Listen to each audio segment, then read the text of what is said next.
O vídeo liberado pelo ministro Celso de Mello tem pouco menos de 2 horas. Foi uma coleção de palavrões, vocabulário chulo e desrespeito com outras autoridades.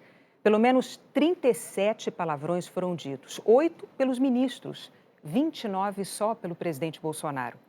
Sempre antes de fazer um ataque a governadores, prefeitos ou outros políticos que o presidente considera adversários ou para tentar desqualificar a imprensa.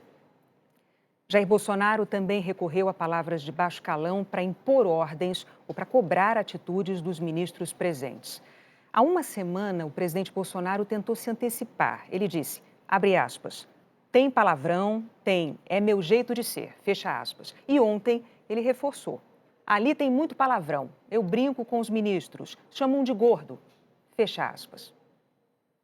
No fim da tarde, o presidente Bolsonaro usou as redes sociais para falar sobre o conteúdo do vídeo.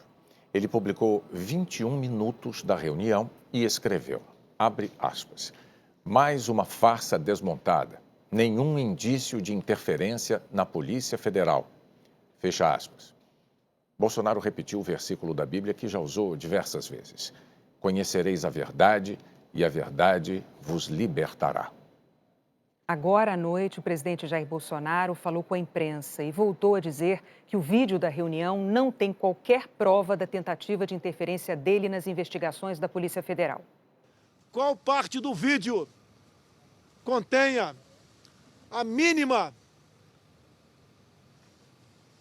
comprovação que houve interferência minha na superintendência do Rio ou de qualquer outro estado ou na diretoria geral da Polícia Federal?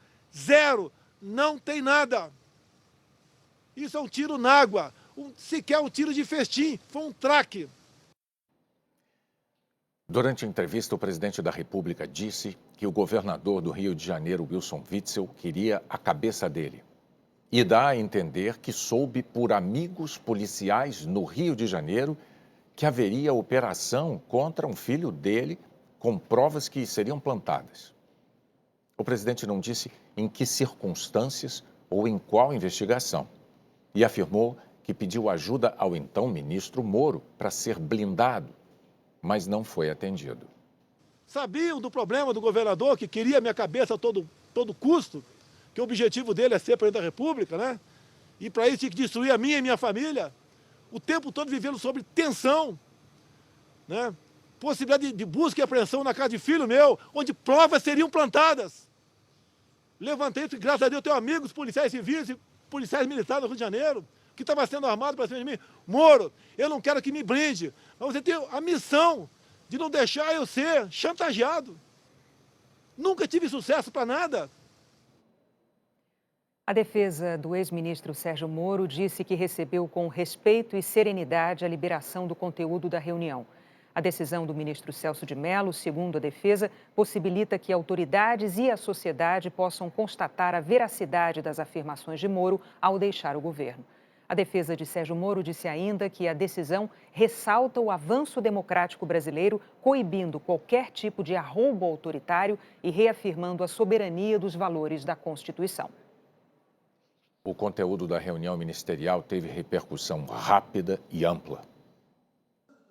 Na reunião, o presidente Jair Bolsonaro atacou diretamente 2 governadores e um prefeito. Os 3 se manifestaram. O governador de São Paulo, João Dória, do PSDB, que foi atacado pelo presidente Jair Bolsonaro na reunião, reagiu em uma rede social. Disse que o Brasil está atônito com o nível da reunião ministerial. Palavrões, ofensas e ataques a governadores, prefeitos, parlamentares e ministros do Supremo demonstram descaso com a democracia, desprezo pela nação e agressões à institucionalidade da presidência da República, e que é lamentável exemplo em meio à maior crise de saúde da história do país e diante de milhares de vítimas. O prefeito de Manaus, Arthur Virgílio, do PSDB, que também foi atacado na reunião, disse que os insultos do presidente transformam a solenidade de uma reunião de ministério em uma conversa de malandros de esquina. Quebra a liturgia do cargo, vulgariza a instituição que deveria saber honrar, exibe despreparo e me põe a questionar todos os presentes. Como um ministro pode, sem se desmoralizar, conviver com uma pessoa dessa baixa extração? Que tempos, que Que costumes. O governador do Rio, Wilson Witzel, publicou em rede social que a falta de respeito de Bolsonaro pelos poderes atinge a honra de todos. Sinto na pele seu desapreço pela independência dos poderes e espero que, num futuro breve, o povo brasileiro entenda que, do que ele me chama, é essencialmente como ele próprio se vê. O governador do Maranhão, Flávio Dino, do PCdoB, disse que, na forma e no conteúdo, a tal reunião ministerial revela um repertório inacreditável de crimes, quebras de decoro e infrações administrativas, além de uma imensa desmoralização e perda de legitimidade desse tipo de gente no comando da nossa nação. Por outro lado, o ministro da Cidadania, Onyx Lorenzoni, defendeu Bolsonaro. Disse que a divulgação do vídeo da reunião mostra claramente um governo comandado por um homem que se preocupa em servir ao povo brasileiro. O Brasil não estava acostumado a isso, e sim com governos que se serviam do trabalho do povo brasileiro. O secretário de Comunicação, Fábio Van Garten, disse que o inimigo esperava que caísse a máscara do presidente Bolsonaro no vídeo da reunião ministerial. Realmente caiu, mas o que todos viram foi a mesma face. Um líder defendendo os mesmos valores que defendeu em sua campanha e querendo proteger seu povo da tirania de pseudo-ditadores. Parlamentares de vários partidos se manifestaram, a maioria contra. Em notas, vídeos e nas redes sociais, os políticos reagiram ao tom do presidente na reunião.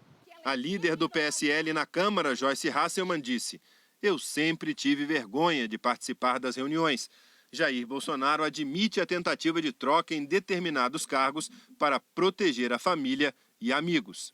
Já a deputada Caroline de Tone, do PSL, disse que o vídeo mostra o presidente Jair Bolsonaro indignado com o estado de coisas que se instalou no país, com a iminência do comunismo, sua preocupação com o povo, com as liberdades. O PSDB afirmou que a reunião ministerial do dia 22 de abril ficará marcada como um dos momentos mais baixos e deprimentes da história recente brasileira. Nenhum apego à liturgia do cargo, linguagem chula, ameaças gratuitas. Em alguns momentos parecia mais uma reunião de uma gangue armamentista. As bancadas dos partidos de oposição disseram que a reunião ministerial revela a total desconexão do governo com o combate à pandemia, que em nenhum momento é fator de preocupação para o presidente e seus ministros. Além disso, fica claro o baixo nível dos integrantes do atual governo. Como bárbaros, jogam a República no caos, desrespeitam as leis, as instituições e ignoram a Constituição. E que indica a tentativa de formação de milícias em defesa de um projeto antinacional e antidemocrático. O senador Major Olímpio, líder do PSL, disse que o vídeo deixa interrogações e criticou o tom de Bolsonaro na reunião. Xingamentos, palavrões, baixaria, mas parece uma briga acalorada de botequim que uma reunião do presidente com ministros. Esse é o enredo do vídeo que veio a público. Entretanto, dentro do campo jurídico, ainda fica interrogações se o presidente realmente queria interferir e para quê na Polícia Federal. Logicamente, os depoimentos e novas provas vão compor o inquérito. O senador Jacques Wagner, do PT, afirmou que o vídeo foi requisitado como prova e, como prova, mostra a tentativa de interferência na PF do Rio e revela definitivamente que ele não é uma pessoa preparada para comandar uma equipe, muito menos para governar um país. Fica nítido o constrangimento de vários ministros. O senador Fabiano Contarato, da Rede, também frisou que o presidente fala abertamente que queria interferir na PF. A senadora Elisiane Gama, líder do Cidadania, disse que é estarrecedor o conteúdo do vídeo da reunião ministerial divulgada pelo STF. A forma chula, os palavrões e os ataques às instituições revelam um governo que rompeu com a democracia que o elegeu. Tudo deixa claro que o presidente quer as instituições a seu serviço e não do povo. E uma correção. Há pouco nós dissemos erroneamente que o presidente Bolsonaro tinha pedido ao então ministro Moro para ser blindado. Mas como nós mostramos na voz do próprio presidente, foi o contrário. Ele disse a Moro que não queria ser blindado, mas que o ministro tinha a missão de não deixar que ele fosse chantageado. Está feita a correção. O Jornal da Globo é depois da sessão Globoplay. Boa noite. Boa noite e bom fim de semana.